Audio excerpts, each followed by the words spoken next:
Hi everyone, welcome back to this channel. This is my first episode of this year, so I'm very glad to be back. As you can tell, this is a preview, and next we're gonna have the unboxing like always. Here you can see some of my sizes and also this label.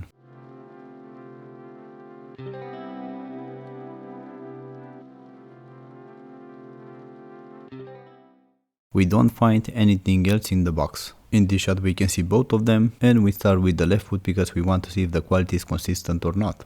If the cushioning and longevity is very important for you, you should pay attention to this part. You can see here pictures from 1080 regular version because they are identical, both of them. To be honest, in this 1080 V12 I was hoping to find a little bit more cushioning that they actually have. And I am saying this because the first model that I tried, it was in 2018. They feel like they didn't change at all. They are exactly the same like back then in cushioning. I mean, they do have a different design, different materials, different weight, more lightweight this time. You will see it in a moment, but still I was hoping to find more cushioning, you know. In this shot we can see the upper that it has been rubberized in few different sections. These sections are made to make them a little bit more resistant to light rain and even mud, and I think they should have done it even more in more parts of that upper with this rubberized material. Here we can see the midsole is perforated. This way they will reduce the amount of material that they will put in that midsole, and they will still preserve some cushioning from that midsole. In this shot we can see a closer look of this upper. As you can tell, it's different from the regular version. In few minutes we'll see both of them at the same time. And here we can see the laces system that has changed from the regular version. This laces system is supposed to be more easy to use and less intrusive while you are running.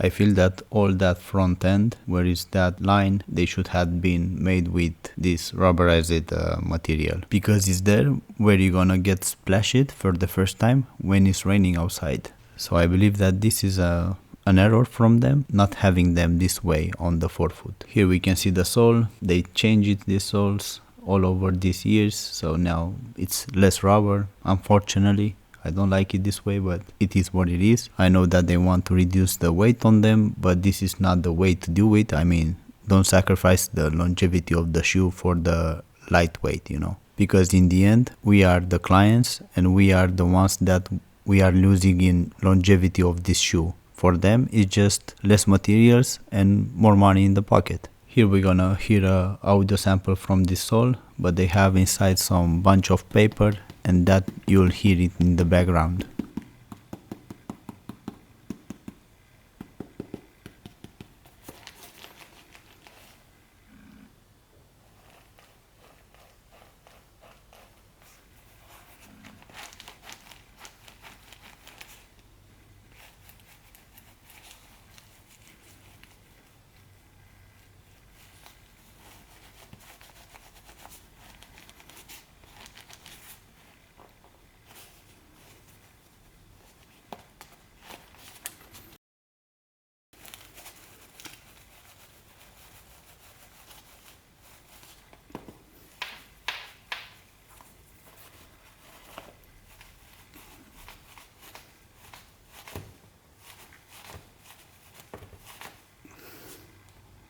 Here on these insoles we can see what kind of details they have. These ones, they have reflective details, water resistant materials, and hydroadhesion.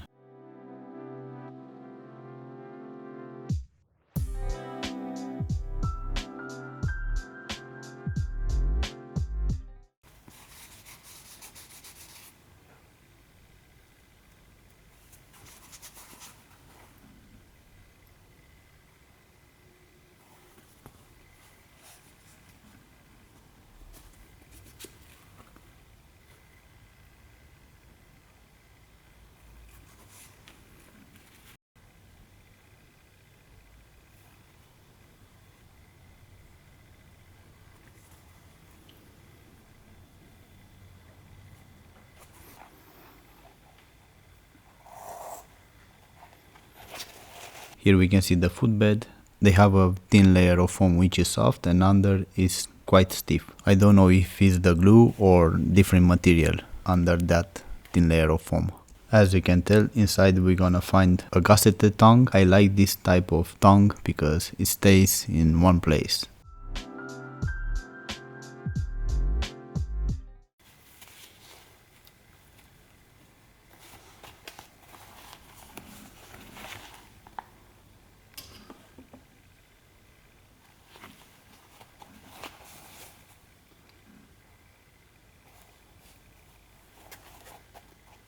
I really like it. The padding on the sneakers, I think is right on point, not too thin, not too thick. From the internal label you can tell that they are made in Vietnam. Here we see the right shoe.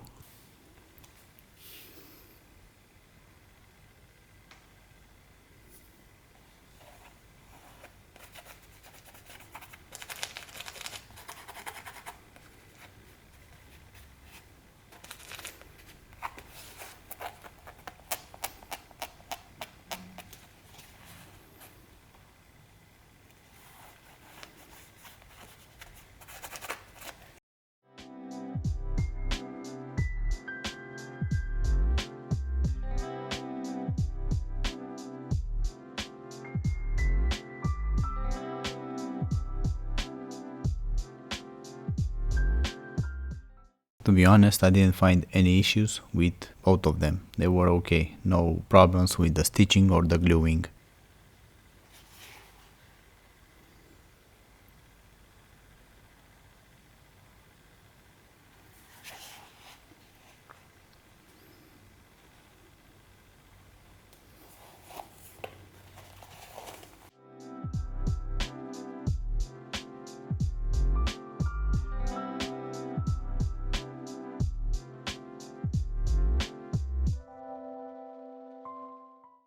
In these sneakers, I find that internal material, the fabric, is exactly the same like the ones we find in Made in 997, for example.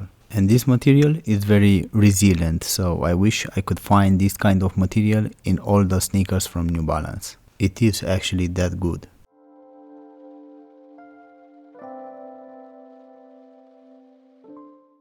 In the shot we can see the mechanism that they are using for this lacing system. It can be open if you really want it, but it's hard to do that.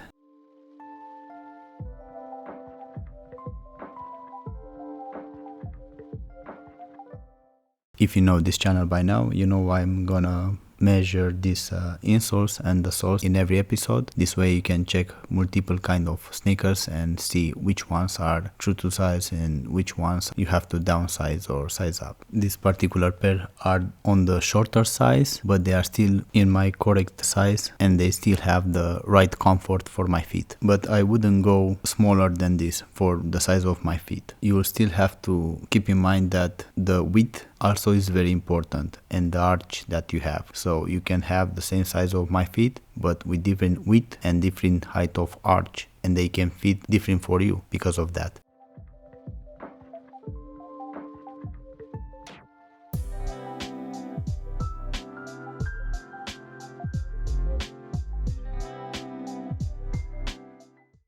So as you can tell, these are very lightweight sneakers. They are under 600 grams or 21-16 ounces. So for me, they are lightweight enough. Everything less than that, for the materials that we have today, I think you will make a way bigger compromise in the longevity of the shoe. In this shot, we can see exactly how bigger are those insoles in comparison with my feet. And I would say they are right on point.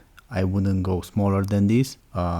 Even with this size, you will still have enough space inside because the sneakers, they are not ending right where the insole ends, you know, so you will still have some space inside. I know that many people will go even more snag than this. I don't recommend that because at the end you will end up having some pressure points in the end, so you'll have problems with your feet. The feet always, they are swell when you are exercising because you are making movement, or if you are standing long periods of time with them in your feet, it's impossible not to swell. So that's why you have to pick slightly bigger than you think those sneakers. That is my opinion. You don't have to do it because I say so. You just use your common sense. Here, as you can tell, I have a bigger arch than a person that has flat feet, for example, so I do have to loosen up those laces quite a bit. This laces system will allow you to not have those laces untied or in your way, but I don't see it more easy to use or faster to use. That is why I left this shot in real time, just to see how much time you need to do it this way.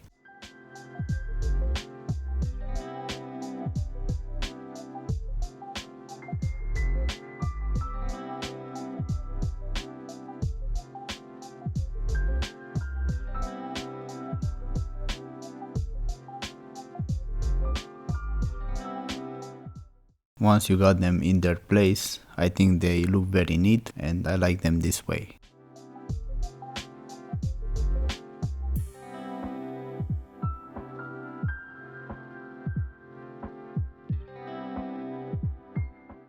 Here I was trying to decide how is the cushioning in comparison with the other ones that I tried so far. In comparison with Ultra Boost, they are much better, these ones. The width is on point, like I showed it right there. Back on the cushioning, in Adidas, basically nothing that is not a marathon shoe will be with as much as these ones in cushioning. In these sneakers, only on the heel, I wish they were having slightly more cushioning, because it's okay, but it's not as good as some other sneakers that they were close to max cushioning sneakers tried on this channel.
So like I said before, the cushioning on the heel could have been slightly better and a bit more like the one we find in more V3 or V4 for the price that they have.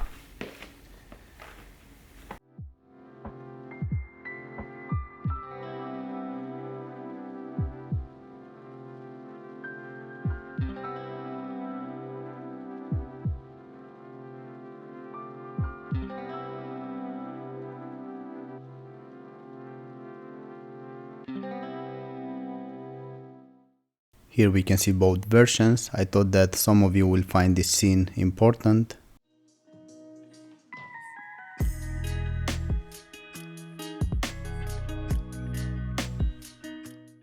We can tell here that the upper is completely different in these two versions.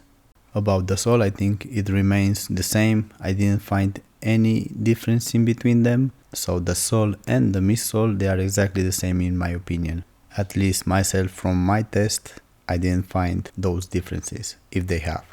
About the reflective materials, you see that the regular version has more, and I like it that way. The Permafrost version doesn't have as much, and I didn't like it as much as the regular version in that regard. It was a surprise for me, because if you are thinking you are running in difficult conditions when it's raining outside, you won't be as easily seen as when it's sunny, so I don't see why they don't have the same kind of 3M materials on them, or even more.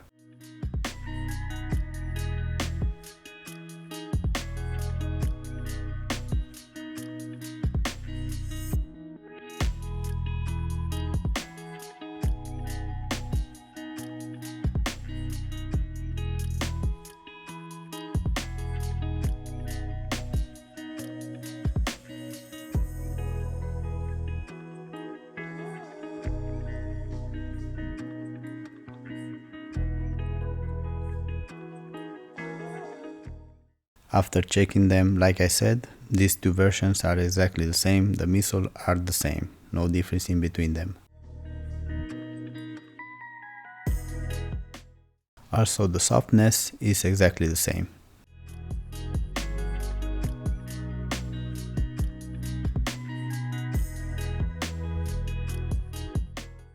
I know that many of you are wondering what is the difference in between them with this upper that they have. They are really water resistant or not? Well, here we can see that in real time also. So the regular version needed less than 3-4 seconds to absorb those drops of water, and here we can see the permafrost version. And here is the test with the water drops.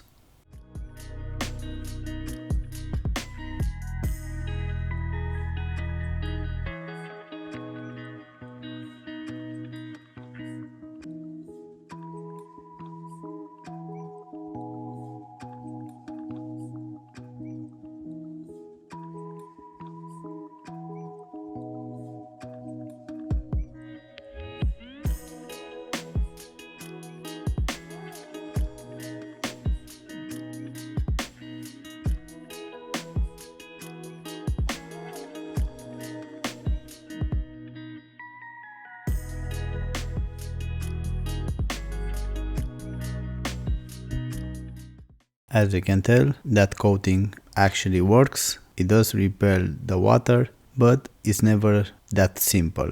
And I'm saying that because of the problem with the chemicals that they are used inside. So it's more like be careful what you wish for, you know.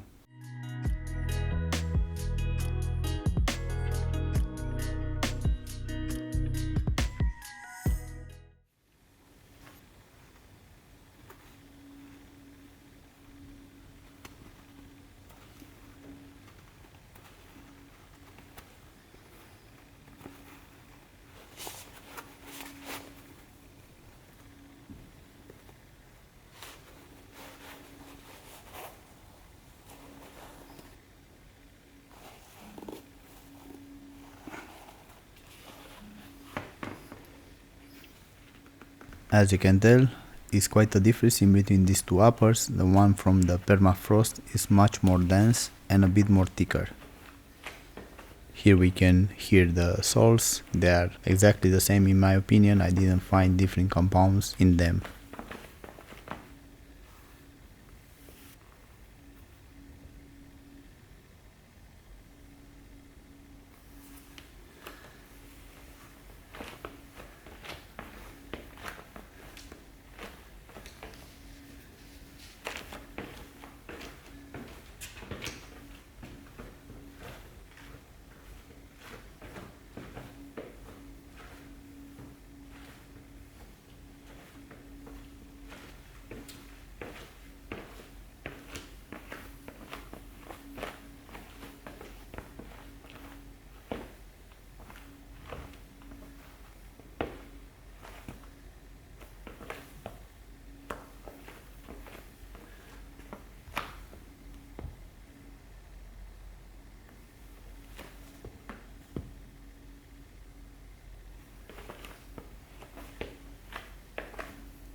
In this shot we can see two models from 2022 and one from 2018. The amount of cushioning in them is very similar. I would say it's almost the same. I didn't find differences, and to be honest I was hoping to find a better cushioning in these ones because they are 4 years made after, you know. It's supposed to be an improvement over the older models. So I think it came the time for pros and cons. Pros will be the comfort and the cushioning. The quality overall, they are well made, and this will be it for the pros. For cons, well, they do protect for the weather, at least for light rain, but other than that, you know, the kind of coating that they are using to protect yourself from the weather, it might contain harmful chemicals inside and to do harm to everything, you know, humans, animals, nature. And for the price that they have, I will pick Nike every day of the week, Nike Pegasus Shield, if I really want something that is resistant to water. Those are not perfect, none of them are, but those are just a bit better made than these ones in that regard. They are rubberized upper.